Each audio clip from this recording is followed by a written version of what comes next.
أشهد أن لا إله إلا الله وأشهد أن سيدنا وحبيبنا محمدا رسول الله صلى الله عليه وسلم. اللهم لا سهل إلا ما جعلته سهلا وأنت تجعل الحزن إذا شئت سهلا. رب اشرح لي صدري ويسر لي أمري واحلل عقدة من لساني يفقهوا قولي. اللهم أرنا الحق حقا وارزقنا اتباعه وأرنا الباطل باطلا وارزقنا اجتنابه. أما بعد، ibadah Allah,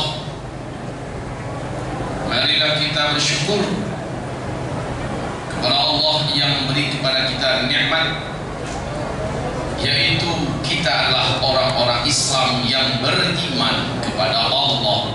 Kita puji Allah semata-mata dan kita lafazkan kalimat ini bersama-sama. Alhamdulillah. Alhamdulillah. Bi ni'matihi tatimmu shalihah. Kemudian sama-sama kita haturkan salawat, kita hadiahkan salam kita untuk kekasih Allah dan kekasih kita bersama, Sayyidina Muhammad Rasulullah. Ibadah Allah, tadi baru saja saya sampai menjelang Jumat, mau siap-siap untuk Jumatan. Disampaikan kepada saya ada pesan, nanti jangan bicara masalah politik. Omongannya sebaiknya yang adem-adem aja. Iya. Saya pikir kalau itu salah undang. Mestinya bukan saya yang diundang. Akin, Ustadz Arifin Ilham, itu yang adem-adem itu yang di sini. Lah kalau saya di judul saja huru hara akhir zaman, fitnah dan bencana petaka-petaka akhir zaman, kiamat sudah dekat. Adem gimana nih yang adem?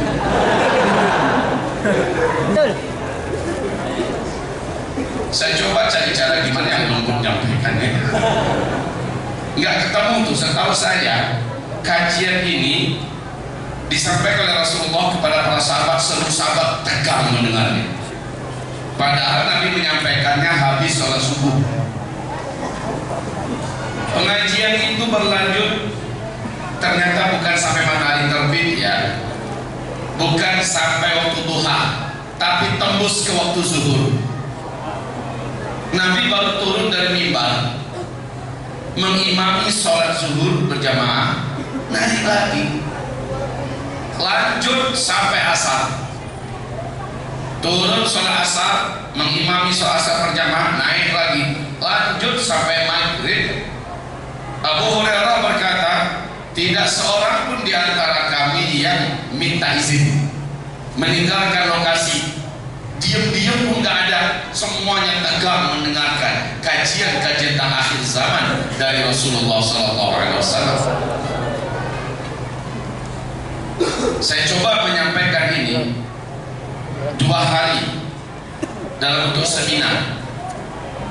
Hari pertama menegangkan, dari jam 8 sampai jam 5 tidak ada yang bergeming pulang.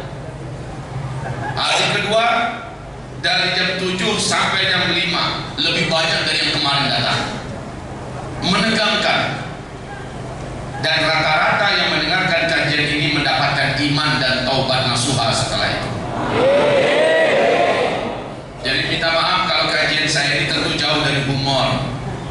Hal-hal yang membuat orang bisa ketawa ketiwi dan membuat orang terhibur, hal seperti stand up comedy, itu bukan bidangnya saya. Saya malah menyampaikan menyampaikan sesuatu yang membuat kita gemetaran dan ketakutan.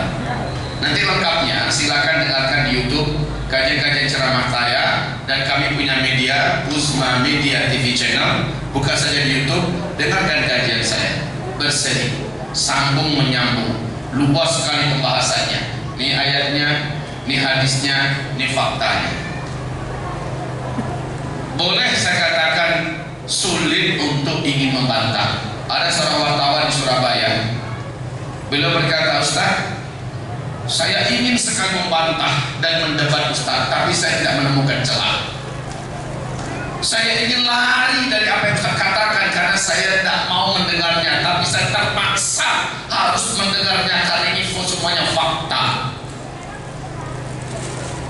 Kaum terpelajar, orang-orang berpendidikan di luar negeri, baik di Australia, di Malaysia, di Singapura, di Thailand, di mana saja yang ikut mendengarkan kajian ini, seluruh mereka berkata, kami dipaksa untuk percaya. Kenapa? Sulit untuk membantahnya. Faktanya nampak, hadisnya jelas, sehingga satu-satunya jalan adalah berimanlah.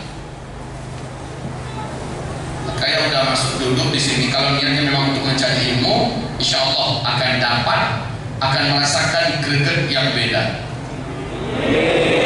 Beda kalau niat datangnya adalah untuk memata-matai. Lain itu, fokusnya bukan kepada apa yang disampaikan. Siapa-siapa yang datang ini? Pura-pura shooting. Padahal mau pelajari satu persatu wajahnya. Kalau Ustaz nggak perlu shooting, ada di mana-mana. Baik ibadah Allah yang kami muliakan,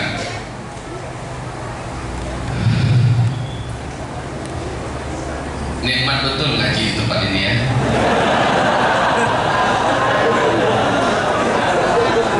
Padat, bujubel, panas, tapi mati.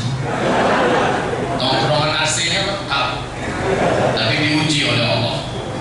Namun seperti disampaikan oleh Ustaz kita tadi, setiap peluh keringat yang keluar dari pori-pori kita, semoga keluar bersamanya dosa-dosa kita. Baik kaum muslimin, setengah jam saya sampaikan tentang fakta-fakta secara ringkas kita di akhir zaman. Setengah jam kabar gembira. Mana yang duluan? Kabar gembira dulu atau fakta-fakta kita di akhir zaman? Baik. Yang pertama, kita ini di akhir zaman, Nabi berkata, saat ditanya Nabi Muhammad oleh malaikat Jibril, kapan kiamat? Jawaban Nabi dalam hadis Sahih Muslim, saya tidak tahu. Yang bertanya mungkin lebih tahu daripada saya. Saya tidak tahu kiamat kapan.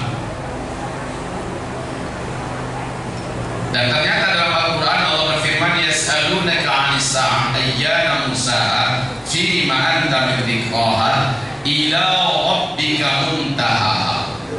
Mereka bertanya-tanya kepada engkau hai Muhammad, kapankah kiamat? Hari apa?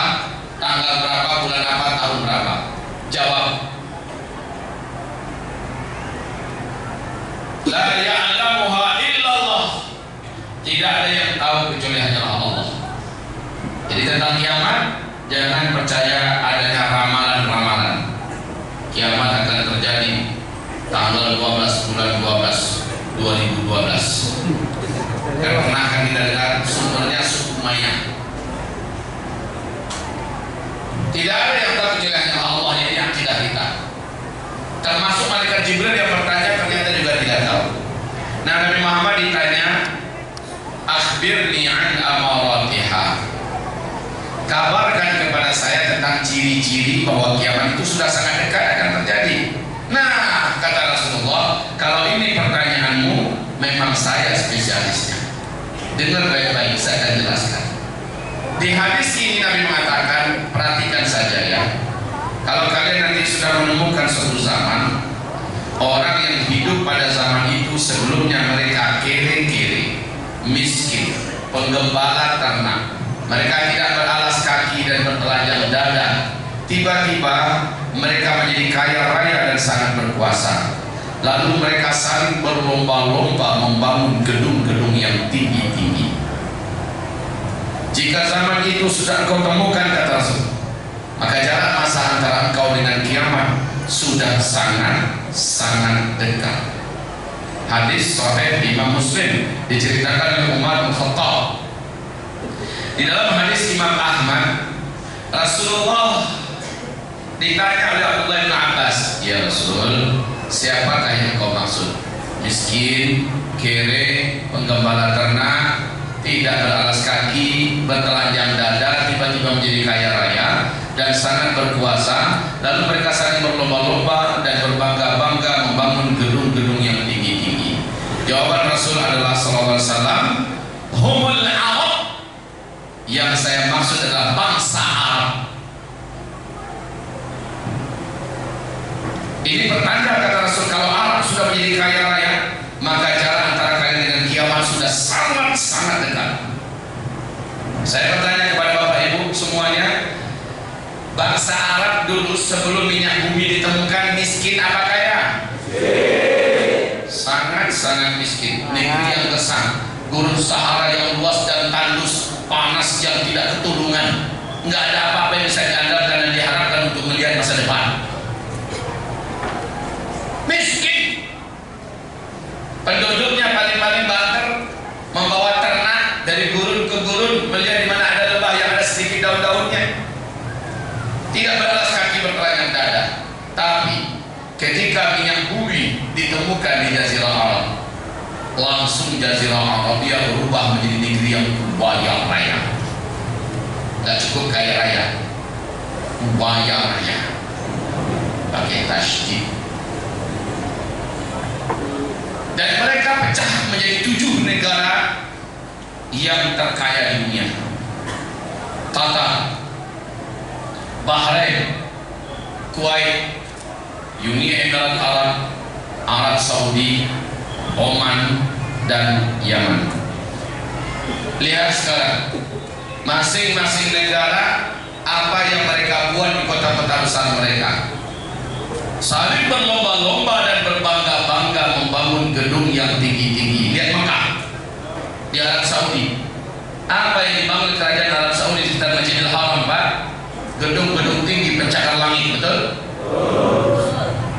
Ka'bah kita hanya seperti satu titik tahi lalat kecil, dikelilingi oleh hotel-hotel yang megah, mewah-mewah. Masjidil Haram dan sekitarnya. Lihat Masjid Nabawi di Madinah Al-Munawwarah. Masjid Nabawi pun kayak mau tenggelam, Pak, dikelilingi oleh hotel-hotel tinggi mewah-mewah bintang 5 sekitar Masjid Nabawi. Riyadh, saat Raja Abdullah masih hidup, Pangeran Salman diangkat menjadi gubernur di Riyadh. Ibu kota Riyadh disulap menjadi kota metropolitan standar Eropa dan bahkan mengalahkan Eropa. Jeddah menjadi kota persimpangan Timur Tengah dan kota perdagangan. Itu baru Arab Saudi. Kota Kuwait, semua kota-kota besar di Eropa hari ini minder dengan tipe gedung-gedung pembangunan kemewahan yang ada di Kuwait. Kuwait harus mengaku kalah dibandingkan dengan Bahrain. Luar biasa menakjubkan Bahrain hari ini. Dan Bahrain harus angkat tangan ngaku dengan negara sebelahnya, Uni Emirat Arab. Di situ ada nama kotanya Abu Dhabi, disebut dengan kota mimpi atau kita kota impian dunia. Semua kemewahan, semua kecanggihan, semua yang hebat-hebat lengkap di Abu Dhabi. Cuma Abu Dhabi yang punya mobil, mulai dari rangkanya sampai kepada bodinya seluruhnya emas, cuma ada di Abu Dhabi. Hanya di Abu Dhabi ada ATM emas. Masukkan kartu ATM, kan berapa yang kita ini, keluar emas 1 kilo, 2 kilo. Cuma ada di Abu Dhabi. Nah, kan ketawa dengar. Karena merasa tidak pernah kita dengar. Dan ini hanya ada di Abu Dhabi. Jangan tanya gedung-gedungnya, Pak. Gedung-gedung mewah, tinggi, mewah-mewah mencakar langit. Tapi Abu Dhabi ternyata harus mengaku kalah dengan kota di sebelahnya, Dubai. Gedung tertinggi nomor 1 dunia hari ini bukan di Tokyo, bukan di Hong Kong, bukan di Sydney, bukan di Melbourne, bukan di London, bukan di Paris, bukan di mana-mana, tapi di Arab, tepatnya di Dubai. Nama gedung tertinggi saat ini adalah Burj Khalifa, ketinggiannya 818 meter. 818 meter. Tapi ternyata dunia dikejutkan dengan saat ini sedang berlangsung pembangunan gedung tertinggi nomor 1 di dunia yang akan mengalahkan gedung yang di Dubai. Gedung tertinggi nomor 1 dunia ini di tepi Laut Merah dibuat di kota Jeddah, didirikan oleh orang terkaya nomor 1 di Arab Saudi, Pangeran Al-Walid bin Talal. Nama gedungnya adalah Kingdom Tower. Ketinggiannya kalau yang di Dubai 818 meter, maka yang di Jeddah adalah 1,2 kilometer.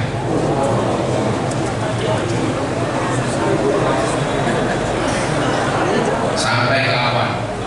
1,2 kilo. Menghabiskan dana lebih 120 triliun rupiah. Sudah selesai? Belum. Baru-baru ini Kuwait juga mengumumkan akan mendirikan gedung yang juga menembus angka 1 kilometer. Sementara Muhammad bin Salman punya ambisi, masih di Arab Saudi, di tepi Laut Merah dekat perbatasan dengan Yordania, akan mendirikan sebuah kota yang kota ini ditargetkan 2030 sudah rampung selesai. Kota ini disebut dengan kota Neom, bisa menghabiskan dana sebesar 6.640-an triliun rupiah. Jika zaman itu sudah kalian temukan, maka jalan masa antara kalian dengan kiamat sudah sangat-sangat dekat, kata Rasulullah Sallallahu Alaihi Wasallam. Ini fakta pertama yang memang sulit untuk kita membantah. Yang kedua,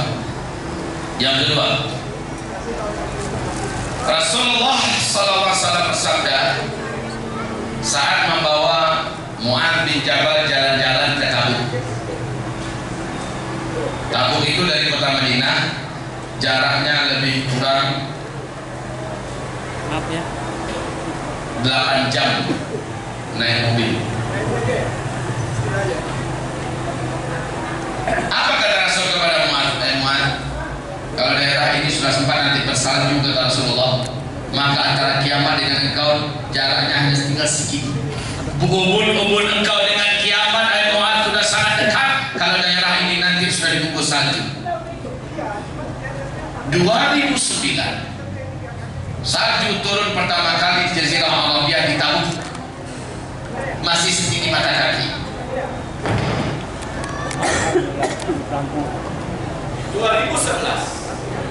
2011 matahari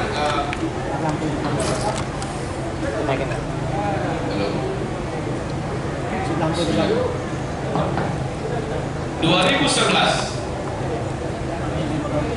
salju sudah turun di Arab Saudi, tepatnya di Tabuk, setinggi 1 betis. Sekarang ketinggiannya sudah 1 meter sampai ke Riyadh, bahkan sudah sampai ke Mekah dan ke Madinah. Ulama-ulama Arab Saudi hari ini seperti Syekh Saud Shuraim dalam khutbahnya yang berapi-api memberi kabar, hai kalian umat Muhammad, jatuhnya salju pertama kali di Tabuk kemarin adalah petunjuk yang sangat terang benderang bahwa antara kita dengan kiamat sudah sangat dekat sekali waktunya. Nah, setelah itu bertubi-tubi kejadian muncul secara bersamaan. Di dalam hadis menurut syarat Sahih Bukhari dan Muslim, Rasulullah bersabda, "La taqumus sa'ah hatta yasiral furatu bi jabalin an dhahab." Tidak akan terjadi kiamat sampai sungai Efrat di negeri Irak kering terlebih dahulu. Kemudian manusia akan mendengar ditemukannya gunungan emas di dalam perut bumi Irak di area yang dilalui oleh sungai Efrat. Saat sungai itu kering, gunung emas ditemukan, maka nanti manusia akan berlomba-lomba membawa senjata-senjata mereka ke negeri Irak. Lalu mereka bertempur memperebutkan gunung emas itu. Dalam setiap 100 orang laki-laki yang berperang di sana akan mati terbunuh 99, cuma 1 laki-laki yang hidup. Seluruh mereka berkata, semoga satu orang yang hidup itu sayalah orangnya. Di hadis yang lain Nabi mengisyaratkan tidak suka beliau terhadap umatnya ikut-ikutan perang memperebutkan gunung emas dalam berbumi Irak. Ada dua, Sungai Efrat mengering, gunung emas diumumkan. Dan ini tanggal 12 Februari tahun 2013, majalah bergengsi di Amerika Serikat namanya New York Times telah menyebutkan fakta dari hasil analisa dan penelitian para tim ahli mereka bahwa sesungguhnya Sungai Efrat di Irak, kata mereka, sudah kering, sudah susut airnya 60%. Itu 2013. Dan menurut mereka 2014 Sungai Efrat akan kering total. Ternyata benar. Maret 2014 Sungai Efrat di Irak sudah tidak berair satu tetes pun sampai hari ini.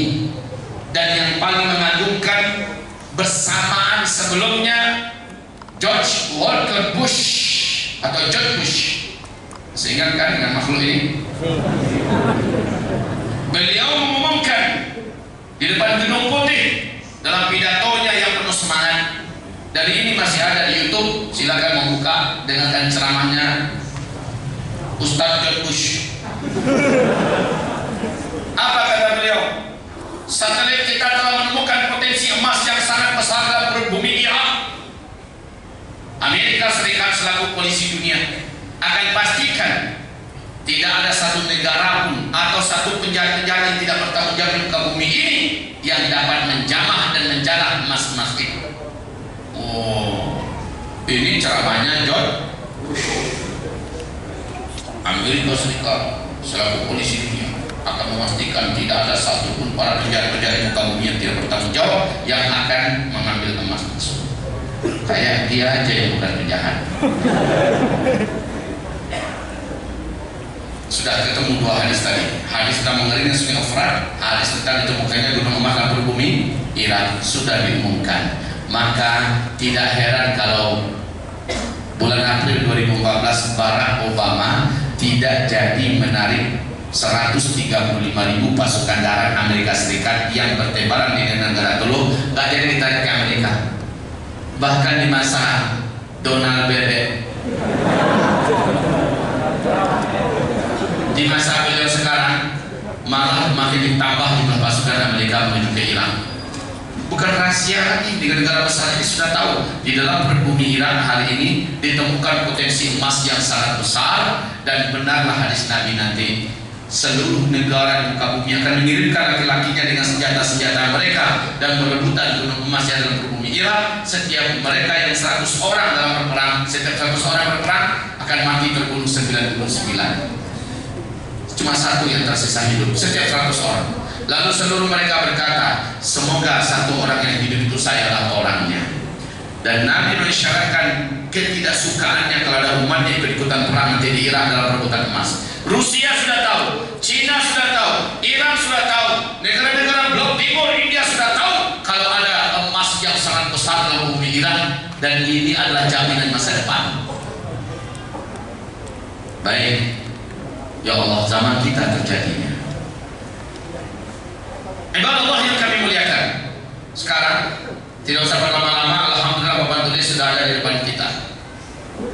Fokus untuk melihat dan mendengarkan. Bagi yang nontonnya dari samping memang tidak terlihat apa-apa. Apalagi nontonnya dari belakang, nggak pernah ada orang nonton TV dari belakang layar. Baik, Bismillah. Saya merasa jadi putra raja dengan perjanjian. Tadi saya nonton dari sana, Pak. Cantiknya, apa kata orang Melayu ya, majahwi lawanya. Ternyata dimahkotakan kepada kita. Alhamdulillah. Terima kasih banyak Bapak kami yang kami muliakan. Rasulullah Shallallahu Alaihi Wasallam bersabda, tidak akan terjadi kiamat sampai muncul terlebih dahulu 10 tanda besarnya. Nah, 10 tanda besar ini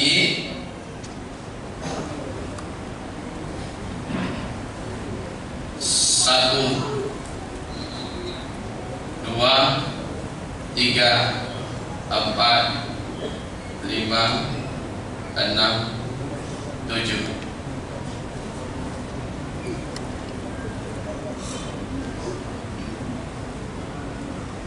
Tidak akan terjadi kiamat sampai terjadi 10 dalam saat kiamat.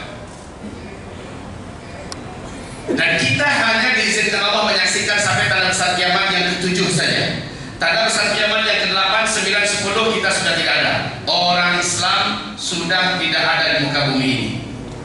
Apa yang terjadi? Pada tanda saat kiamat yang ke-7, seluruh orang Islam di muka bumi ini Allah wafatkan sehabis-habisnya, serentak. Yaitu dalam peristiwa berhembusnya angin yang lembut. Angin ini lembut, sejuk, lagi berbau wangi kasturi. Berbau wangi kasturi, misik. Wewangian surga, kata Rasulullah, ada wangian kasturi. Dan Rasulullah sangat menyukai wangi-wangian kasturi ini. Ini adalah kasturi bibit asli dari India, dan ini sudah kita rukyah. Nanti boleh mencicipi baunya. Nah, kata Rasulullah, akan bertiup angin lembut yang sejuk lagi berbau wangi kasturi. Tapi ini bukan angin biasa, ternyata angin kematian. Angin kematian. Angin ini berhembusnya dari negeri timur, kata Rasulullah di hadis yang lain, dari Yaman. Angin ini dengan cepat membungkus bumi. Maka tidak ada satupun wilayah di muka bumi ini yang di situ ada orang beriman, melainkan angin ini akan sampai ke orang tersebut. Walaupun orang itu imannya hanya seujung kuku, dan dia ada di dalam gunung, di dalam gua, di puncak gunung, ada di lembah, ada di pulau, di mana saja orang Islam yang punya iman di dadanya, walau imannya hanya seujung kuku, orang itu akan didatangi oleh angin lembut kematian ini. Ketika angin lembut ini menyentuh kulit orang tersebut, terhirup olehnya angin tersebut, saat itu di tempat itu juga dia langsung tergeletak meninggal dunia. Serentak satu muka bumi orang-orang Islam yang punya iman meninggal dunia. Maka setelah itu, kata Rasulullah, tidak lagi tersisa yang hidup di muka bumi ada satu pun orang Islam, orang yang kenal dengan Allah. Satu atau 2 generasi. Setelah itu bakal terjadi kiamat besar, kehancuran alam semesta. Satu generasi dalam hitungan ilmu sosial, sejak lahir, kanak-kanak, remaja, dewasa, hitungan satu generasi adalah 25 tahun. Jadi dari lahir sampai umur 25 biasanya orang menikah, ya kan? Setelah menikah lahir anak. Nah, anak ini dianggap generasi baru. Berarti satu generasi hitungannya 25 tahun, ya. 1 atau 2 generasi setelah itu bakal terjadi kiamat besar, kehancuran alam semesta. Di hadis yang lain Rasulullah bersabda, tidak akan terjadi kiamat sampai tidak ada satupun orang yang masih bisa melafazkan kalimat Allah. Selagi masih ada satu saja yang tersisa di bumi, dia masih kenal dengan Allah, masih bisa melafazkan kalimat Allah, Allah akan tunda lagi kiamat 40 tahun lagi, kata Rasul. 40 tahun lagi, nyambung 1 atau 2 generasi. Kalau 2 generasi maksimal 50 tahun, Nabi mengatakan Allah tunda lagi 40 tahun lagi setelah habisnya seluruh orang Islam. Nah, peristiwa tanda besar kiamat ke-7 ini selalu saya katakan dengan istilah finish, selesai. Apanya finish? Orang Islam habis di sini. Tanda besar kiamat apa, Pak Ustaz? Tanda besar kiamat yang pertama, Allah jadikan bumi ini gelap gulita selama 40 hari 40 malam, dibungkus oleh kabut debu yang sangat tebal, dan kabut ini bersatu dengan awan yang dengan asap yang sangat panas, namanya dukhan. 40 hari 40 malam, tidak ada bagian bumi yang tidak gelap gulita. 40 hari 40 malam. Setelah dukhan, paling lama 3 tahun setelah itu muncullah tanda besar kiamat yang kedua. Allah biarkan manusia paling terkutuk dan paling berbahaya sejak Adam Allah ciptakan sampai hari kiamat, dan manusia ini memiliki kemampuan di mana seluruh jin dan setan satu muka bumi tunduk kepadanya, berkenan menjadi anak buahnya dan menjadi pembantu-pembantu Seluruh ahli sihir hebat di muka bumi akan sujud mengangkatnya sebagai Tuhan, dan dia makhluk tanda besar kiamat yang kedua ini disebut dengan Dajjal. Manusia, seorang laki-laki kata Allah, satu orang laki-laki manusia, dia lebih pendek dari kalian sedikit. Nah, ciri-cirinya ada disebutkan. Kemudian Dajjal ini melanglang buana memasuki seluruh kota-kota di muka bumi. Hanya Mekah dan Madinah saja dia tidak diizinkan Allah masuk. Siapapun dan dimanapun kota dimasukinya, 2/3 penduduk bumi saat itu, satu bumi 2/3 jumlahnya akan kafir kepada Allah dan beriman kepada Dajjal, mengangkat Dajjal sebagai Tuhan, sujud kepada Dajjal. Dajjal ini punya masa yang ternyata tidak lama. Tidak ada yang mampu mengalahkan Dajjal kecuali tanda besar kiamat yang ketiga, dan ini Allah simpan di langit dunia. Disebutkan Allah dalam Al-Quran di surat An-Nisa, di akhir zaman dia akan Allah turunkan sebagai tanda besar kiamat yang ketiga. Dialah Nabi Isa alaihi salam. Nanti Allah turunkan Nabi Isa alaihi salam membunuh Dajjal. Setelah Nabi Isa menyelesaikan kerjaannya, tanda besar kiamat yang keempat. Inilah bangsa yang paling brutal, bangsa yang paling kejam, bangsa yang tidak punya hati, tak punya perasaan, dan tak akan kalahkan. Jumlahnya ketika mereka ini Allah lepaskan, jumlahnya 999 kali lipat jumlah kalian yang ada saat ini. Jadi kalau ada 1000 manusia, 999-nya Ya'juj dan Ma'juj. Namanya Ya'juj dan ini Allah ceritakan dalam Al-Quran surat Al-Kahfi ayat 94 sampai 100.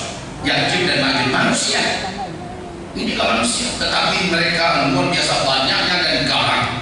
Siapapun manusia yang lain luar ras mereka bantai. Cara selamat dari mereka hanya sembunyi kepada Rasulullah, tidak dalam cara yang lain. Lalu Ya'juj dan Ma'juj Allah sendiri yang binasakan. Setelah itu tak lama kemudian terbitlah matahari di sebelah barat. Saya singkat dengan TMB. Terbit matahari dari sebelah barat, tapi hanya satu kali terbitnya. Sebelum matahari terbit, bumi ini mengalami malam yang panjang, seperti 3 malam berturut-turut kata Rasulullah. Barulah besoknya orang-orang dikejutkan matahari terbit dari sebelah barat. Orang-orang yang menunda-nunda tobat baru pengen tobat, Allah sudah tutup pintu tobat. Masih ingat dalam Sahih Bukhari Muslim, pintu tobat senantiasa terbuka sampai 2 perkara. Satu, apabila nyawa sudah sampai tenggorokan. Yang kedua, apabila matahari sudah terbit dari sebelah barat. Nah, ini dia peristiwa matahari terbit dari sebelah barat. Setelah itu matahari hanya setengah sampai di atas, kemudian dia bergerak kembali ke barat seperti biasa, tenggelam. Besoknya normal terbit dari sebelah timur, tapi pada waktu duhanya terjadi tanda besar kiamat yang keenam, yaitu keluarnya binatang raksasa yang sangat besar. Binatang ini berkaki banyak, bertangan banyak, dan ramah dengan manusia, bisa berbicara dengan bahasa apa saja. Binatangnya Allah ceritakan dalam surat An-Naml ayat 82. Ini dalam Al-Quran semua ya. Jangan bilang ini dongengan, binatang raksasa kayak Pacific Rim aja. Binatangnya Allah sebut namanya dalam Al-Quran dengan nama Dabbatul Ardi. Apa namanya? Nah, kerjaan binatang ini, dia membawa tongkat Nabi Musa dan cincin Nabi Sulaiman. Membawa tongkat Nabi Musa dan cincin Nabi Sulaiman. Dengan cepat bumi ini dikelilingi oleh binatang tersebut. Dia muncul di 3 tempat yang berbeda dari perut bumi. Kemunculan yang terakhir adalah dari bumi kota Makkah. Bila dia bertemu dengan orang beriman, tangan-tangannya yang banyak dengan cepat menangkapi manusia. Dan dia tahu kalau ini orang beriman, kalau ini orang kafir. Dia tahu dari mana? Dia tahu Allah yang memberikan kepadanya ilmu tentang itu. Kalau orang beriman yang ditangkap sama dia, cincin Nabi Sulaiman diusapkan ke wajah orang beriman ini. Seketika itu wajah orang beriman tersebut berubah menjadi putih, bersih, dan indah bercahaya. Tapi kalau dia berjumpa dengan orang kafir, dia tahu kalau ini adalah orang kafir. Ujung tongkat Nabi Musa digotokkan di kepala orang ini, maka menghitamlah wajah orang tersebut. Kata Rasulullah, manusia di muka bumi sudah bisa saling membedakan yang mana yang beriman dengan mana yang kafir hanya melihat pada bentuk warna wajah mukanya masing-masing.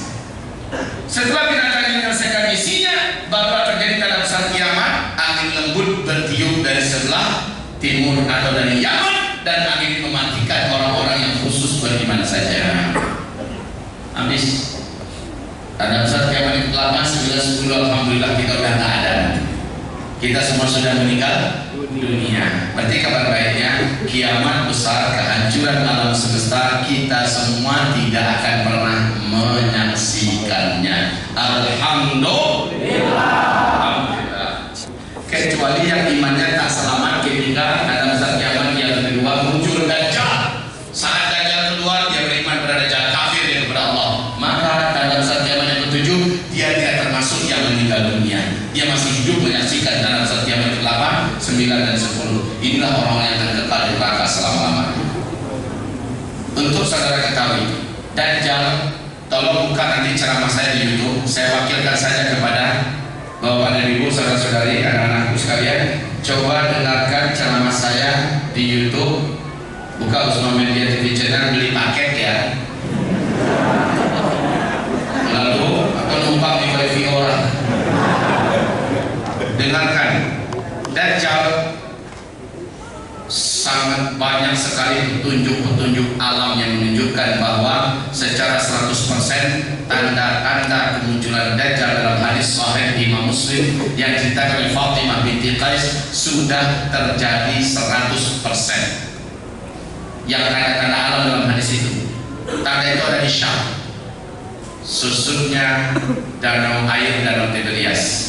Air danau Tiberias diumumkan sejak 1 tahun 10 bulan yang lalu sudah sampai di titik yang paling rendah. Ini danau Tiberias di permukaan danau. Danau ini sepanjang sejarahnya tidak pernah susut air. Nah, ini dasar danau ya. Danau ini airnya sangat enak, tawar. Letaknya sekarang adalah negeri terindah dari bumi Palestina yang dijajah oleh bangsa Yahudi dan mereka dirikan negara Israel. Berarti danau Tiberias ini sekarang adanya di Israel. Sejak 2003, danau Tiberias ini mengalami penyusutan yang signifikan. Sampai 2013 hanya dalam 10 tahun saja sudah susut 16 meter. Padahal permukaannya dari permukaan sampai ke dasar dalamnya hanya 45 meter saja. Sudah susut 16 meter. Sehingga akhir 2012 di televisi Israel secara resmi pemerintah mengumumkan kepanikan nasional. Sebab sumber air satu-satunya untuk kehidupan bangsa Yahudi di Israel sudah susut 16 meter. Lalu akhir 2015 danau ini kalau 16 meter itu sudah seperti ini kondisinya.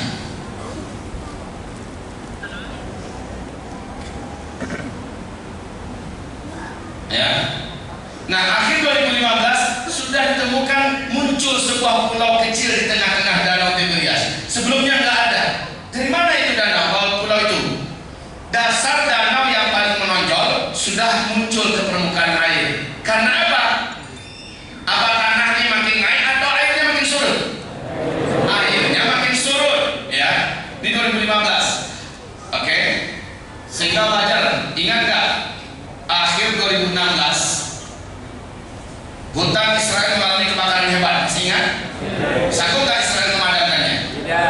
Boro-boro mau dipadamkan dengan air danau mereka. Untuk kehidupan mereka saja sudah kurang sumber air danau Tiberias ini. Lalu menjerit-jerit kita tolong ke negara-negara tetangga.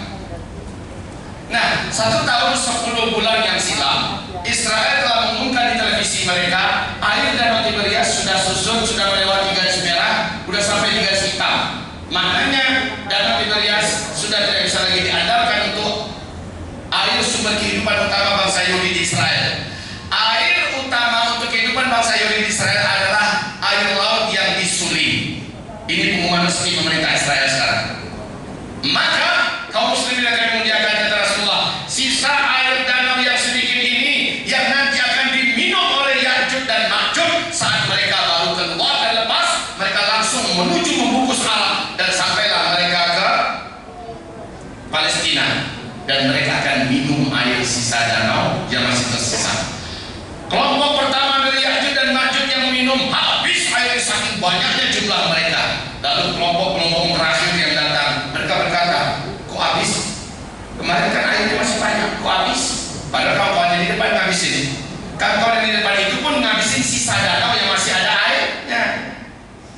pertama, fakta.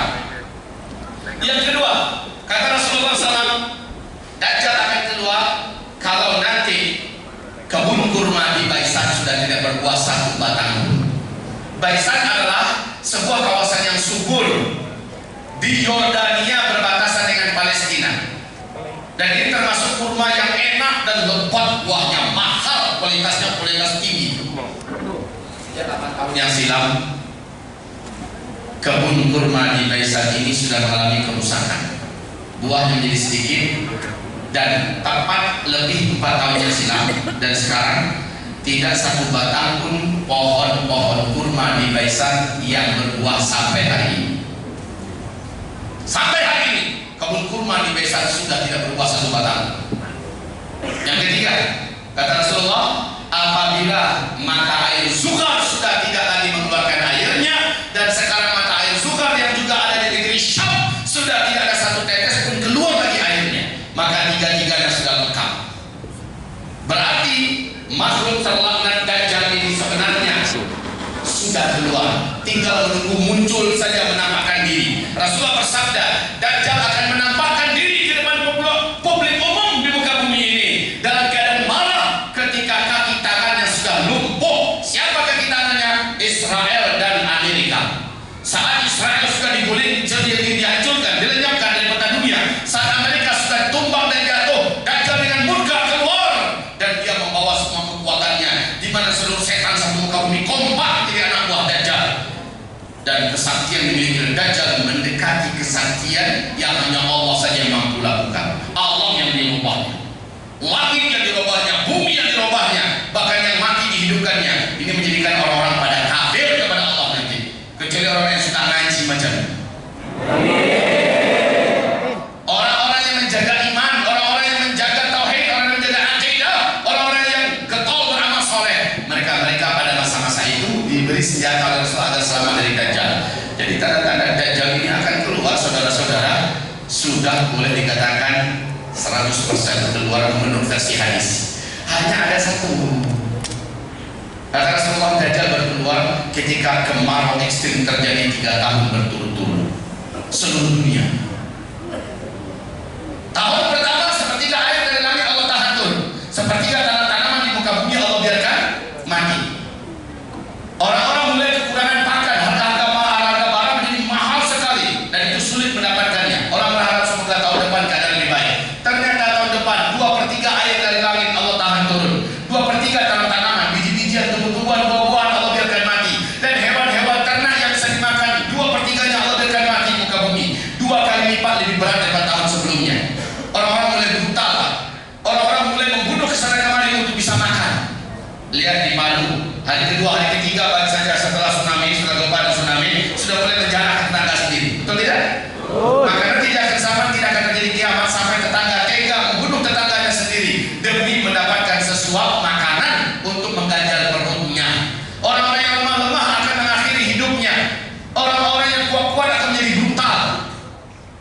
Dan saat itu rawan kita tinggal di tengah kepadatan penduduk seperti ini, di mana orang akan menjarah tetangganya sendiri. Saya punya proyek dan program namanya K3AZ, Komunitas Kampung Kurma Akhir Zaman. Tapi bukan untuk tujuan bisnis. Tujuannya adalah bebaskan suatu kawasan yang memenuhi karakteristik dan kriteria. Kawasan tersebut nanti hanya akan dihuni oleh orang beriman yang soleh, keluarga-keluarga taat yang beriman. Mereka lah yang layak merapat ke wilayah itu, tinggal bersama-sama di sana, saling jaga menjaga, lindung melindungi dari hari-hari chaos, kelaparan, huru-hara, dan petaka. Dan masalahnya kaum muslimin, proyek ini belum berapa yang menyambutnya. Kalau Aceh, Gubernur Aceh yang langsung melakukannya, ratusan hektar sudah dipersiapkan di Gubernur Aceh, ditanami kurma. Tapi saya berharap kampung kurma akhir zaman ini ada di setiap provinsi. Amin. Lampung sebenarnya punya potensi untuk melakukan itu. Apa? Tapi bukan untuk bisnis. Ingat ini baik-baik. Akan saya tinggalkan ini nanti. Ini akan saya tinggalkan. Silakan copy paste konsep ini. Ya, copy paste, fotokopi banyak-banyak, bagikan kepada semua kita. Saya ingin konsep ini ditegakkan di seluruh provinsi. Prinsipnya adalah menyelamatkan iman, menyelamatkan agama, menyelamatkan harta, menyelamatkan nyawa di akhir zaman.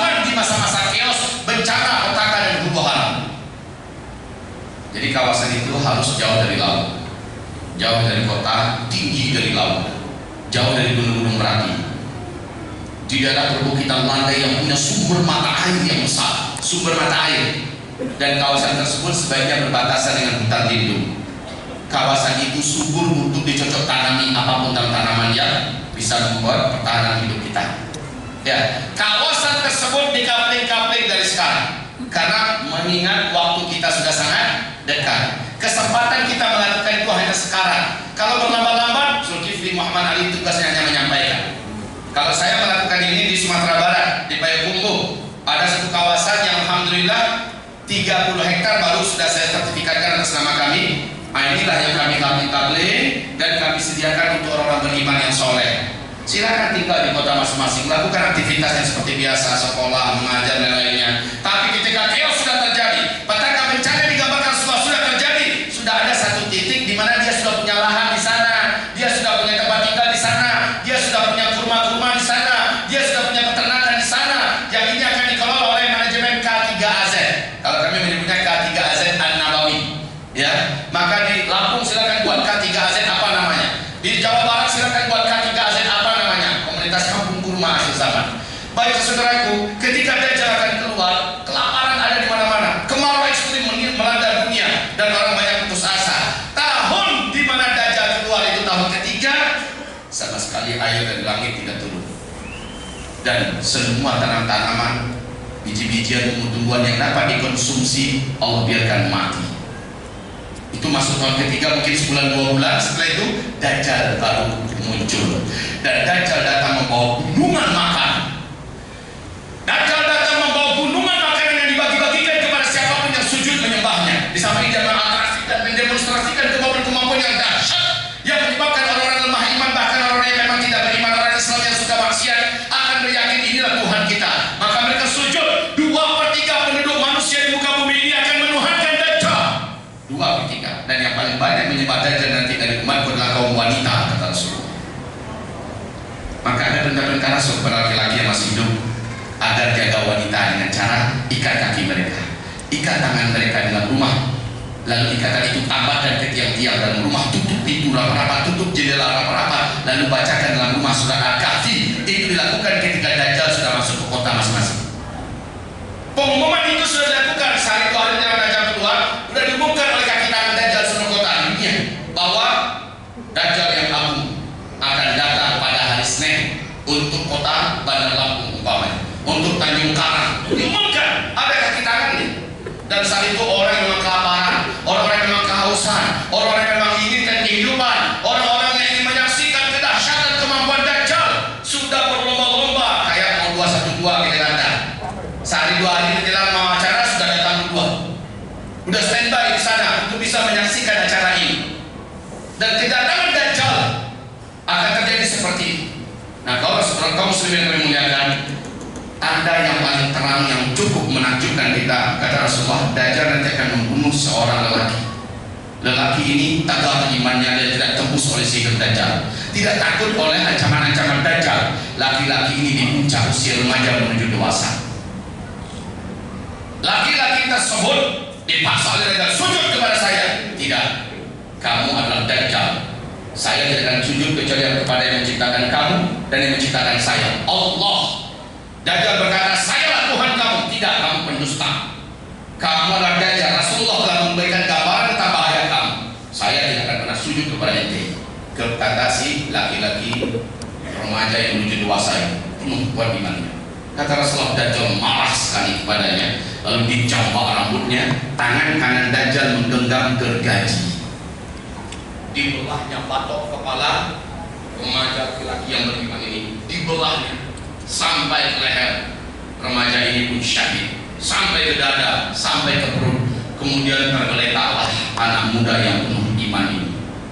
Isi kepalanya, isi dada, isi perutnya terburai keluar, darah bersimbah di lantai.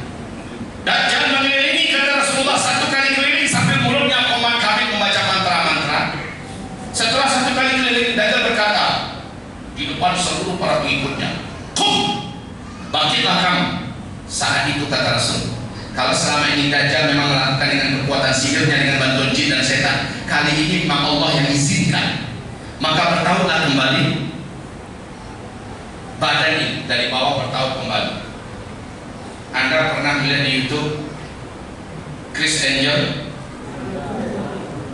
Pernah melihat ini salah seorang pesihir yang dengan bantuan setan bisa melakukan itu. Dia bisa bedah badan orang dengan tangan saja, terbelah badan ini, kemudian badan itu dibelah lagi yang lain, yang laki-laki, yang perempuan, di depan publik, depan umum. Kemudian dipindahkan badan yang wanita dipindahkan ke kaki laki-laki, badan yang laki-laki dipindahkan ke kaki wanita. Chris Angel, dia bisa menghidupkan burung yang disembelih oleh orang, dihidupkan kembali, maka burung itu kembali terbang. Itu semuanya sihir, perbuatan setan. Maka Dajjal sang tuan besarnya nanti melakukan yang lebih hebat daripada itu. Nah, kaum muslimin akan memuliakan, setelah Dajjal mengatakan kum bangkitlah kamu, anak muda yang penuh iman ini kembali bangkit. Tubuhnya, pakaiannya masih bersimbah dengan darah. Lantai yang bergelimang di darah yang bergelimang di lantai masih tetap bergelimang darah. Tapi anak muda ini sudah berdiri tegak di depan Dajjal. Apa kata Dajjal kepada para pengikutnya? Bertepuk dada, dan seluruh pengikutnya semakin yakin inilah Tuhan mereka. Tapi beda dengan anak muda ini. Kata Dajjal, kamu sudah saksikan tadi, kamu saya belah, saya matikan, lalu kamu saya hidupkan kembali dalam keadaan utuh. Hanya Tuhan yang mampu melakukan itu, wahai anak muda.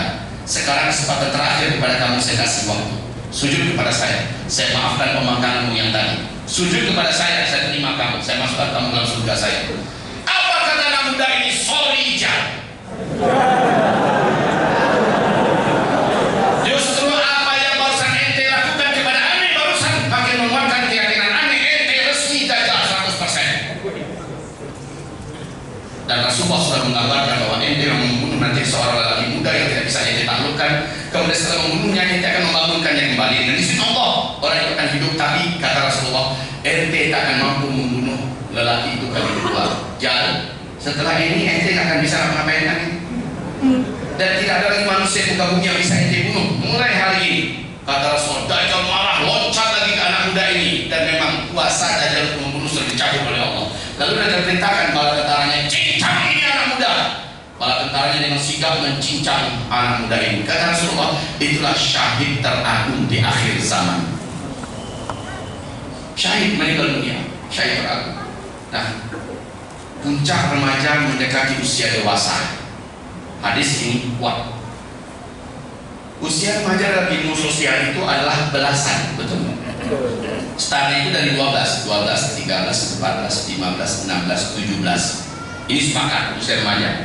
Yang dipersisikan adalah usia 18. Tapi kita masukkan aja lah sampai usia 18. Ada berita yang penting. Buka YouTube kalau mau, silakan disaksikan. Seluruh channel televisi Arab memberitakan sejadi-jadinya masif berita ini. Apa? Berita yang menggemparkan. Bahkan salah satu televisi nasional kita pada tahun itu sempat sekali menanyakan berita ini, yaitu telah lahir seorang bayi laki-laki di Palestina tahun 2004. Bayi ini baru saja lahir telah berbicara dalam bahasa Arab yang fasih.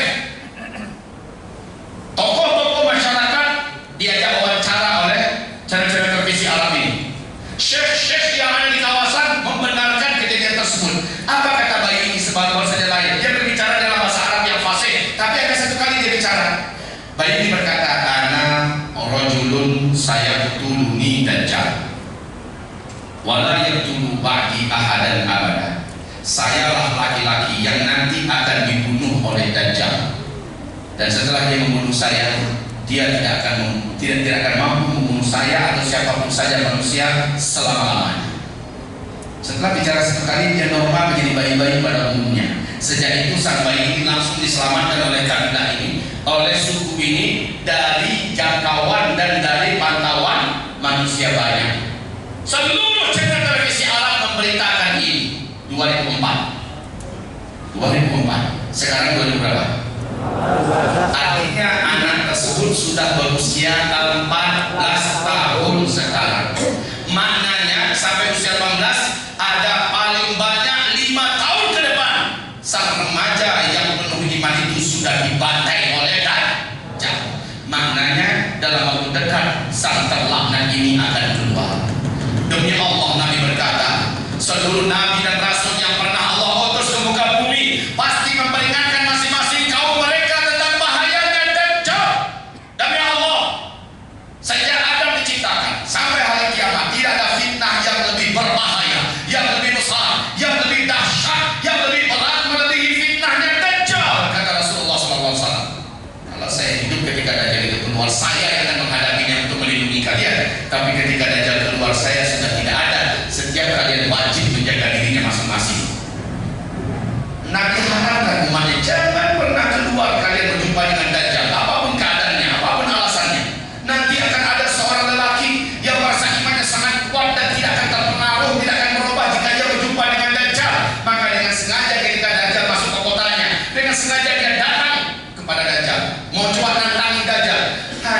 semata-mata dia melihat Dajjal, Dajjal melihatnya, menguap langsung iman dalam dadanya. Sujud dia langsung menyembah Dajjal. Hilanglah imannya, kafir dia kepada Allah.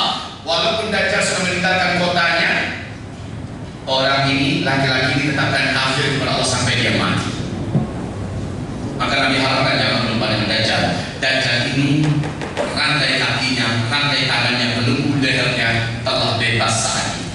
Dan dia nanti akan muncul dari sebuah kota di Khurasan. Nama kota itu adalah kota Asbahan. Dan saat itu kota itu sudah menjadi kota Yahudi, kata Rasulullah. Disambut oleh 70.000 Yahudi dengan pakaian resmi Yahudi yang tidak berjahit. Masya Allah. Sekarang baru lagi kita terkaget-kaget di majalah Asyarqil Awsat, majalah Timur Tengah yang paling bergengsi. Nama majalahnya Asyarqil Awsat. Telah diumumkan, bahkan difoto gambar-gambarnya. Khurasan itu adalah Iran, Afghanistan, India, Pakistan, Kazakhstan. Yang negeri yang tantan itu seluruhnya adalah Khurasan. Ternyata di Khurasan itu satu-satunya yang ada nama kota Asbahan adalah di Iran, Pak.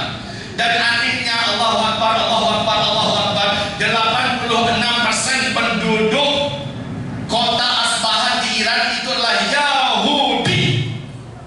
Dan di majalah Asyarqil Awsat telah dinampakkan para lelaki berjumlah 70.000 orang sudah standby dengan jubah-jubah resmi Yahudi yang tidak berjahit, dan mereka membawa senjata-senjata dari besi terbaik di muka bumi, persis dalam hadis Nabi. Mereka sudah yakin betul Tuhan besar mereka, sang penakluk dan pemimpin seluruh dunia, yaitu Dajjal yang agung. Referensi mereka sudah seharusnya keluar dalam waktu yang dekat ini. Ini sudah tersedia dalam kapsul. Maka siap-siap. Inilah fitnah yang terbesar. Kalau Anda tidak menguatkan iman dari sekarang, kalau Anda tidak memperbanyak sujud kepada Allah dari sekarang, kalau Anda tidak memperbanyak dan menggila-gila dalam beramal soleh, menghentikan dosa dan maksiat, taubat sebenarnya taubat dari sekarang, dan jalan keluar, Anda tidak akan selamat. Anda akan kafir kepada Allah Subhanahu wa Ta'ala.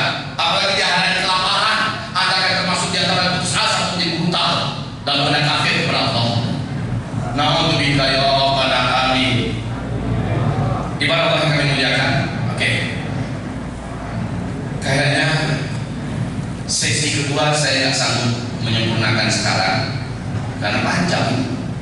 Sesi kedua kita bergembira. Nah, kegembiraan nanti di Monas saja, insya Allah.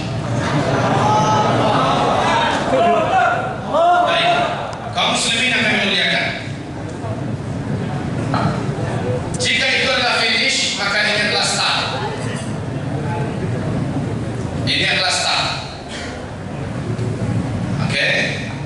Start dan finish. Start itu kapan? Startnya sejak Nabi Muhammad SAW Allah angkat sebagai Nabi dan Rasul. Dan Rasul bersabda, dari sejak beliau menjadi Nabi dan Rasul sampai ke finish, sampai orang Islam serentak Allah wafatkan di muka bumi, kalian semua pasti akan menjalani 5 fase sejarah.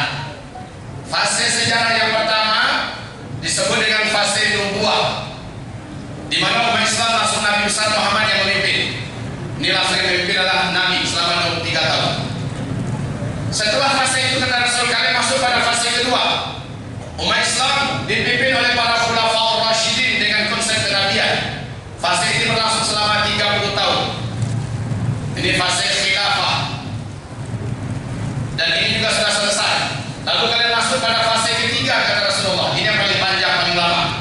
Fase ketiga ini para khalifah sudah menggunakan sistem kerajaan. Dan ini selama 1227 tahun. Disebut dengan fase khilafah menggunakan sistem kerajaan.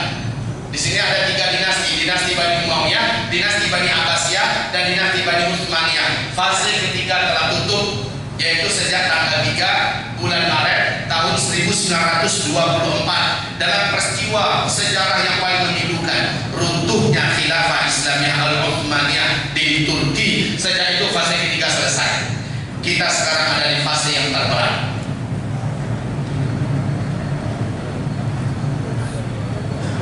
Fase terberat ini ujungnya mendapatkan 4 tanda besar kiamat yang pertama.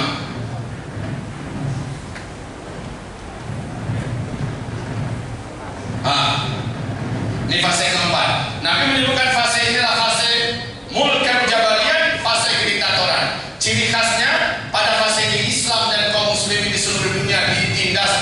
bumi di mana-mana. Terasa apa tidak ini? Fase keempat ini berat karena Islam sedang tidak memimpin dunia.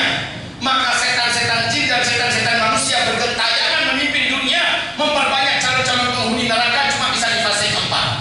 Fase pertama, kedua, ketiga Islam memimpin dunia.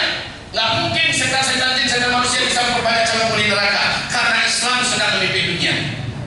Tapi dunia yang dipimpin masih 2/3 dunia ini.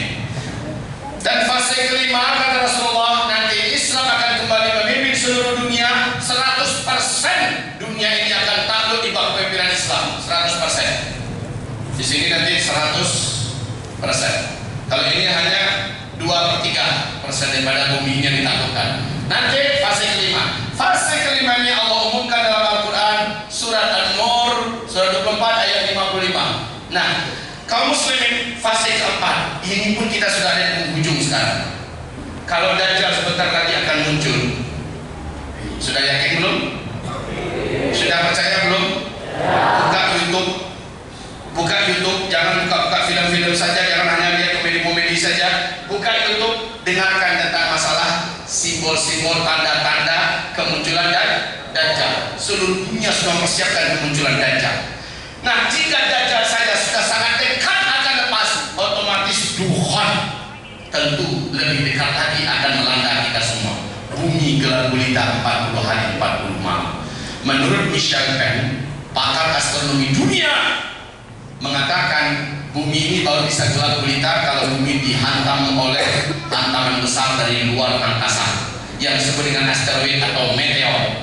Ternyata dalam Al-Quran, surat Sabah, surat Al-Mulk, surat At-Tur, surat Al-Hadid, dan surat Ad-Dukhan, bumi ini akan mengalami hantaman besar dari langit nanti, ya, yang menyebabkan terjadinya dukhan. Ini adalah meteor.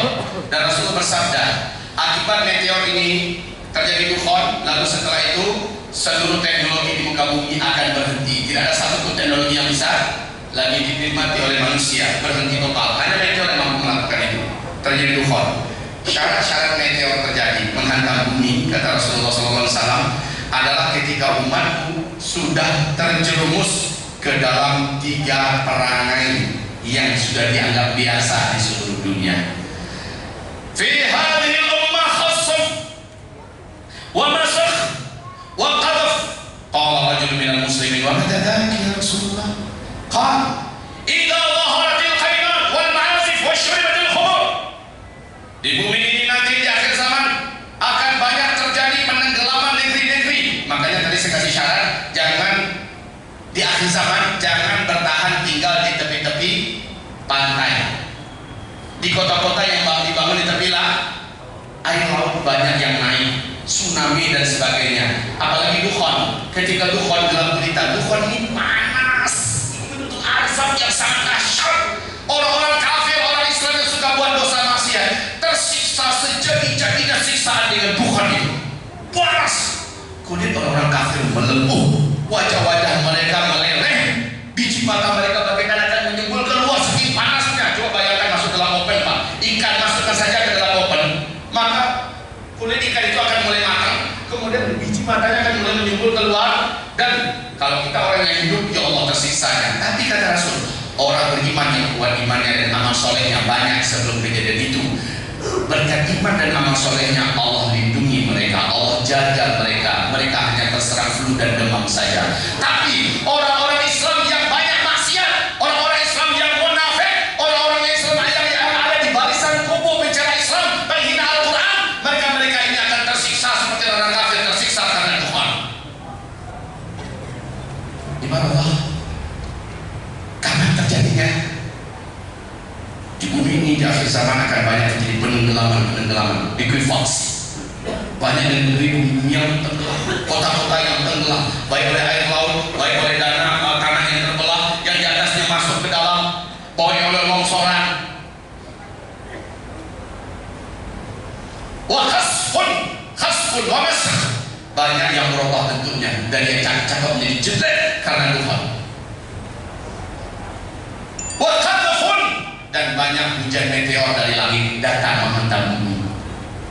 Dan 46 tahun yang lalu NASA telah mengumumkan dengan resmi 2013 ke atas, bumi ini melintasi arus sungai meteor ruang angkasa. di mana peluang bumi kita bisa mengalami hantaman-hantaman tsunami meteor dari 2013. Ternyata benar kan? 2013 3 meteor menembus bumi kita. Ya, meteor pertama tanggal 15 Februari jatuhnya di Siberia, Rusia, seberat 10.000 ton. Meteor kedua tanggal 14 April jatuhnya di Argentina, meledak di atas langit udara Argentina sehingga kota-kota yang ada di Argentina di minggu malam Senin itu terang benderang beberapa detik. Kemudian meteor ketiga 7 November di Los Angeles, masuk di Los Angeles. Waktu saya mengalami kasus di mana saya dipermasalahkan di baris krim, masih ingat? Waktu itu Kamis tanggal 16 Desember 2017 malamnya, Kamis malam Jumat jam 9 di Michigan jatuh lagi meteor. Dan ternyata memang bumi kita ini sedang melintasi alur sungai meteor ruang angkasa yang sangat rapat dan padat. Dan kata Rasulullah, pada masa itu akan banyak terjadi hujan meteor. Maka sahabat bertanya, ya Rasulullah, kapan itu semua terjadi? Bumi-bumi, kota-kota banyak yang tenggelam, negeri-negeri dan bencana-bencana besar dan hujan meteor. Kapan itu terjadi ya Rasulullah? Nabi menjawab, itu semua terjadi ketika kalian sudah menyaksikan di seluruh dunia, umatku sudah bergelimang dalam 3 perbuatan ini. 1, idza dhaharatil qaimah, apabila kalian sudah menyaksikan di tengah umatku banyak bermunculan penyanyi-penyanyi wanita. Kedua, wal ma'azif, apabila di tengah-tengah umatku di seluruh dunia musik dan alat-alat musik sudah dianggap biasa, disukai, disenangi oleh umatku di mana-mana. Bahkan Arab Saudi yang paling menjaga diri dari dulu, Pak, sejak Muhammad bin Salman itu sudah terbuka sekali. Arab Saudi dengan resmi mengadakan konser-konser musik raksasa sekarang ini di bawah pimpinan Muhammad bin Salman di kota-kota besar mereka.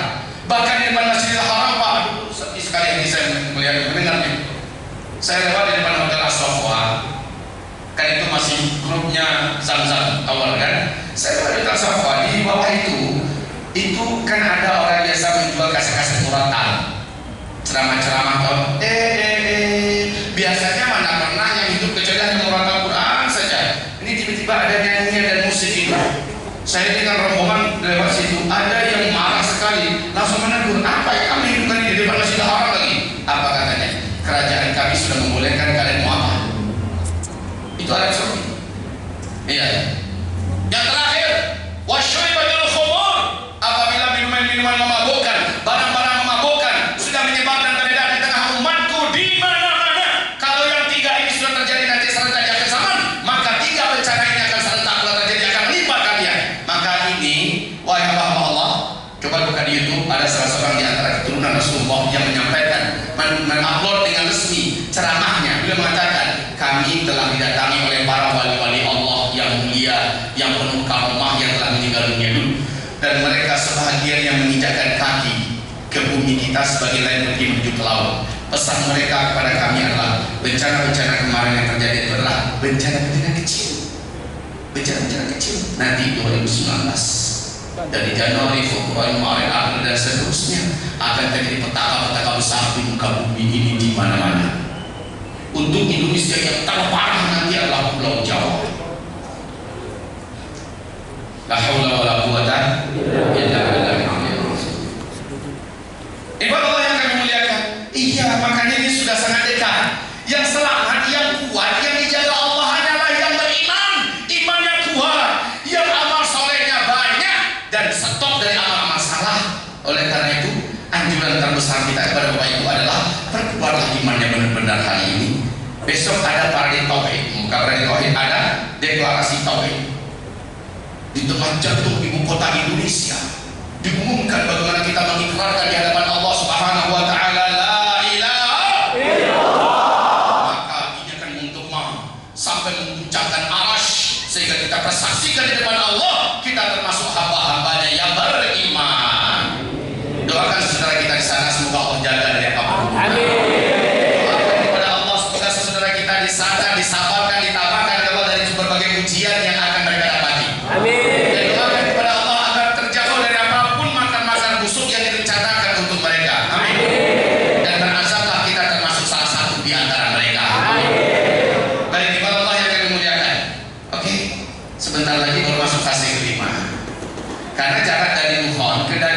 paling lama hanya 3 tahun. Dari Dajjal ke Nabi Isa hanya 1 tahun 2 bulan 2 minggu.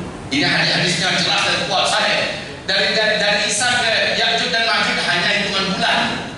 Jadi kalau ini sudah terjadi, kata Rasulullah, hadza manzumatun fisir. Tanda besar kiamat yang 10 itu bagaikan 10 butir-butir marjan.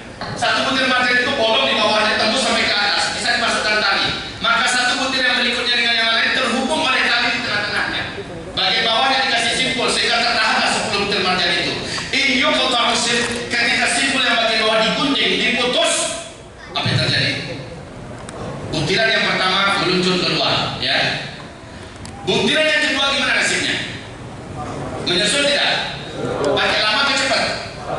Dengan cepat menyusul pulang. Yang ketiga juga begitu. Ya, masya Allah, cepat sekali. Nah, simpul yang menahan 10 butiran itu adalah hantaman meteor. Kalau hantaman meteor ini sudah terjadi, maka kaum muslimin terjadilah dukhan. Kalau sudah terjadi dukhan, berikutnya hidup benar-benar berada di hanya iman dan amal soleh sebelumnya lah yang tampil menyelamatkan kita. Demi Allah saudaraku, waktu ini sudah sangat dekat, sangat dekat. Tanda besar kiamat fase kelima, Islam kembali memimpin seluruh dunia. Khilafah Islamiyah akan dikumandangkan di Palestina, maka rahmat Allah membungkus seluruh bumi ini. Khilafah Islamiyah berkumandang di Palestina, bukan di Lampung, bukan di Jakarta. Jadi pemerintah NKRI yang mulia ini jangan cemas, jangan gamang.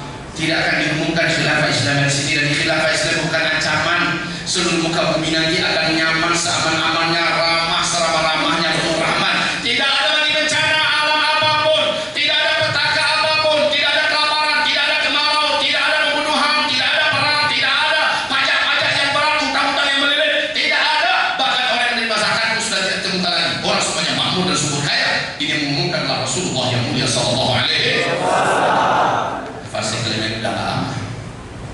Dengarkan di New York Times. Intelijen Amerika Serikat CIA mengumumkan bahwa jadi pada bulan Februari 2012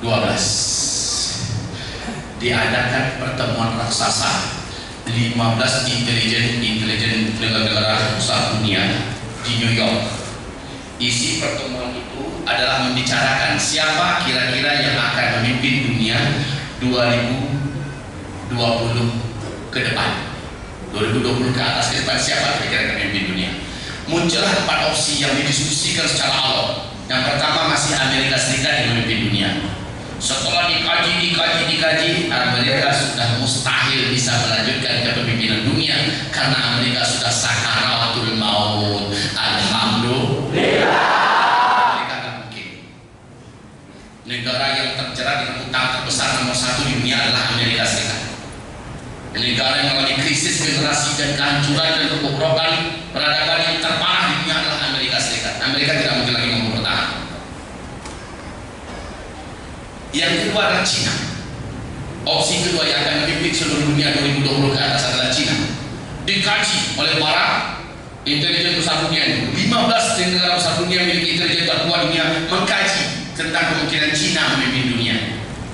Kesimpulan bicara ini, lebih dari 2/3 peserta sepakat mengatakan Cina tidak mungkin memimpin dunia. Cina punya titik-titik kelumpuhan dan kelemahan yang sangat parah. Jadi Cina tidak mungkin. Lalu yang ketiga, nah ini kayak kekuasaan hukum riba kembali berlaku di muka bumi. Para gangster-gangster dan mafia-mafia internasional akan mencengkeram dan menggenggam dunia, menguasai dunia. Dikaji-kaji rontok. Yang keempat yang dikaji adalah khilafah Islamiyah. Setelah dikaji dengan sangat mendalam, hampir keseluruhan sepakat yang memiliki kesiapan, kemampuan baik sistem, baik daripada manusianya, baik daripada ajarannya, baik daripada sejarah historinya, kemampuan mereka untuk menata dan memperbaiki dunia, untuk memikul peradaban dunia yang terbesar punya peluang adalah khilafah Islamiyah. Maka dengan gagah CIA 2020 dengan ini mengumumkan Indo khilafah Islamiyah 2020 ke atas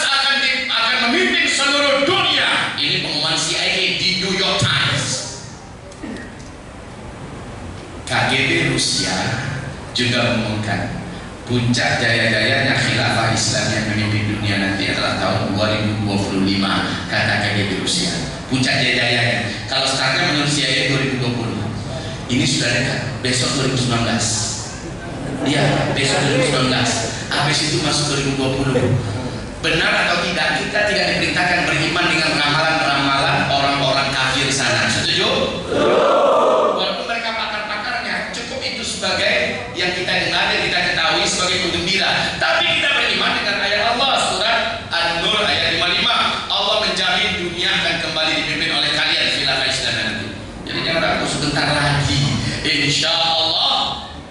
Tapi menjelang sebentar lagi ini akan banyak bencana-bencana, musibah-musibah, petaka-petaka besar yang akan kita hadapi bersama-sama. Dan demi Allah, yang mampu bertahan selama adalah yang benar-benar kuat imannya, yang benar-benar banyak amal solehnya. Maka kata Rasulullah, bila negeri Syam di akhir zaman sudah diporak-porandakan, kaum musliminnya sudah dibantai dan diperangi tanpa henti-henti. Syam itu di mana? Palestina, Syria, Lebanon, Yordania. Jika kaum muslimin sana sudah dibabak belur, negeri-negeri yang dihancurkan, perang demi perang yang tidak berkesudahan, dan dibantai umat Islam di sana, kalian yang ada di muka bumi bersiap-siap. Itu pertanda tidak ada lagi kebaikan yang ada di muka bumi kecuali bencana, musibah, pertumpahan darah, pertikaian, petaka, segala macamnya. Dan kata Rasulullah, "Badinu bil a'mali fitanan kaqita'il lailil muzlim." Pada saat fitnah sudah melanda khususnya Syam, kalian yang ada di muka bumi saling berlomba-lomba memperbanyak amal soleh, saling berlomba-lomba. Sejak Maret 2011 sampai sekarang sudah 7 tahun lebih. Petaka fitnah di negeri Syam, seharusnya kita lebih soleh dari sebelumnya. Tapi kita baru dengar sekarang, Ustaz. Sekarang kita berlomba-lomba untuk jadi lebih soleh, bisa nggak? Bisa. Mulai malam ini berazamlah sampai kapanpun, sampai kita memutuskan nafas terakhir, kita menjadi ahli tahajud. Sholat 5 waktu kita berjamaah di masjid. Kita akan zikir pagi dan petang, kita akan kuatkan sedekah dan infak. Oh ya, tadi ada yang terputus. Para wali-wali Allah yang menemui para habib-habib keturunan semua di Indonesia ini menyampaikan, kan ini terputuskan. Apa kata mereka? Sampaikan kepada umat Nabi Muhammad di Indonesia agar mereka memanjangkan tahajudnya, agar mereka mendalamkan sujudnya, agar mereka mengakrabkan dirinya dalam sholat 5 waktu berjamaah di masjid. Jelek tak beritanya? Bagus tidak? Agar mereka menjaga duhanya, agar zikir mereka akrab, dan agar yang Al-Quran mereka seperti dengan handphone hari ini, dan agar mereka memperkuat sedekah. Perkuatlah sedekah. Tiap sebentar ada acara pengalaman sedekah, jangan bosan, karena memang ini salah satu benteng yang Allah siapkan agar pada hari chaos dan musibah petaka bencana, orang-orang yang banyak sedekah Allah jadikan dia aman dan tenang. Perbanyaklah sedekah, baik untuk masjid, untuk pesantren, untuk dakwah, untuk urusan keluar dan sebagainya. Sedekah. Keluarkan terus infak di jalan Allah Subhanahu wa Ta'ala, walaupun kadang kita sempit dan sulit. Ini perintah dari wali-wali Allah kepada para hamba. Ibarat yang kami muliakan, semoga mendengarkan kajian ini setiap bapak dan ibu memanfaatkan momen yang ada, waktu yang ada, untuk berbuat yang terbaik. Di akhir zaman menjelang Dajjal keluar, kata Rasulullah SAW, umatku akan terbelah menjadi 2 belahan. Rasulullah berkata, umatku akan terbelah menjadi fustatain. Fustatu iman la nifaqa fi, fustatu nifaq la iman fi. Menjelang Dajjal keluar, tahun-tahun ketika Dajjal keluar di tahun itu, kata Rasulullah, umatku akan terbelah menjadi 2. Belahan yang pertama, mukmin yang tidak ada munafik di dalamnya. Ini orang beriman, penuh iman dada mereka. Tapi kelompok yang lain, kata Rasulullah, fustatul nifaq la iman fi. Kelompok itu cuma munafik aja yang ada, tidak ada iman di dalam dada mereka, dan tidak ada orang beriman di tengah-tengah mereka. Menjelang Dajjal keluar, kalau sudah begitu yang nampak, yang terjadi, tunggulah Dajjal hari itu muncul atau besoknya, kata Nabi. Indonesia sejak pelecehan Al-Quran surah Al-Maidah ayat 51, sejak itu mulai dari seleksi dari Allah. Umat ini langsung terbelah menjadi dua belahan. Menjadi mukmin bela Islam, bela Al-Quran, bela Tauhid, bela ulama, bela agama, bela bangsa, bela negara. Masya Allah, maju menjadi umat-umat yang beriman. Apapun cara menghadang mereka, apapun cara menjatuhkan mereka, cara menteror mereka, justru mungkin membuat mereka kuat. Allah Akbar. Sejak itu majelis ilmu rami di mana-mana di Sabah dan Merauke. Sejak itu para hafiz-hafiz Al-Quran, lembaga-lembaga tahfiz Al-Quran bermunculan bagaikan jamur di musim hujan. Sejak saat itu gelora anak muda menjadi luar biasa. Sejak saat itu sedekah sudah kuat sekali di mana-mana. Wanita muslimah sudah memakai pakaian standar syar'i lebih bagus daripada sebelumnya. Sejak daripada itu mereka sudah paham siapa yang diangkat jadi pemimpin, siapa yang tidak. Ini orang mukmin makin lama walaupun makin berat ujian makin kuat imannya. Allah. Tapi bagian yang sebelah sini munafik haqqan, munafik sebenarnya. Ada yang kiainya munafik, ada yang partainya munafik, ada yang muslim ini muslim itunya munafik. Karena dia berpihak kepada peleceh penghina Al-Quran. Sudah jelas itu kan. Hanya demi followers, ada demi kedudukan dan jabatan. Ya sudahlah. Memang itu sudah dibuat oleh Rasulullah. Maka pastikan saja kita ada di mana. Karena kata ketika Rasulullah ketika Dajjal keluar, orang-orang munafik dari umat yang paling banyak menyembah Dajjal. Dan itu terbentuk dulu Pak. Para penyembah Dajjal ini ada 8 komunitas. Tolong nanti dengarkan ceramah saya, 8 komunitas. Salah satunya adalah tercipta terlebih dahulu di tengah-tengah umat manusia di seluruh dunia, para pencinta syahwat sejenis LGBT. Dan itu di Indonesia PBB menggelontorkan dana ratusan miliar Pak untuk agar DPR kita melegalkan LGBT. Enggak pun dilegalkan, setiap kota-kota di Indonesia sudah banyak para pencandu syahwat sejenis ini. Dan itu pertanda Dajjal sudah dekat sekali keluar, karena mereka yang paling pertama menyambut kedatangan Dajjal kaum homoseksual ini, kaum lesbian, LGBT. Ya Allah ya Allah. Jadi suasana sudah terkondisikan sebenarnya. Ayo di akhir zaman pastikan kita ada di kubu mana, di pihak yang mana, dan istiqomah di situ. Kata Rasulullah, yang istiqomah pada saat itu di antara umatku di masa itu, nilai pahala yang akan mereka dapatkan setara dengan 50 pahala para sahabat, kata Rasulullah. Sahabat kafir mendengarkan itu, apa kata mereka? Ya Rasulullah, khamsina rajulan minna amin, 50 kami pahalanya atau 50 mereka yang ada di masa mereka itu. Bal minkum, kata Rasul, 50 kalian nilai pahala orang yang di masa itu. Kita punya peluang mendapatkan 50 kali lipat pahala sahabat, karena di zaman ini kita melawan arus. Kalau sahabat zaman Rasul, mereka sudah dibantu oleh kondisi. Rasul yang memimpin, syariat Islam yang berjalan, suasana dan lingkungan sudah mendukung. Ya, kalau sekarang di fase keempat, Islam ditindas, dizalimi, kaum muslimin diperangi. Justru di masa itu kita eksis, kita istiqomah, kita tampil, kita tetap tabah dan tegar, dan kita menjadi orang taat dan soleh, anti dosa, anti maksiat, anti riba, anti kezaliman dan bagian sebagainya. Maka masya Allah, wajar toh kalau dari menjanjikan, aku rindu dengan saudara-saudara. Kata sahabat, bukankah kami saudara? Bukan, kalian adalah sahabat-sahabat, saudara-saudaraku. Mereka nanti yang datang di akhir zaman. Mereka tidak pernah melihat, tapi cinta mereka kepada aku seperti cinta kalian kepada aku. Pembelaan mereka kepada risalah dan ajaranku seperti pembelaan kalian kepada ajaran risalahku. Hari ini kita bela Islam, itu bagian dari bukti nubuat Nabi 14 abad yang lalu, bahwa di akhir zaman akan muncul saudara-saudara yang cinta dengan Islam, cinta dengan Rasul, cinta dengan Allah, bela Islam, bela negara. Allahu Akbar.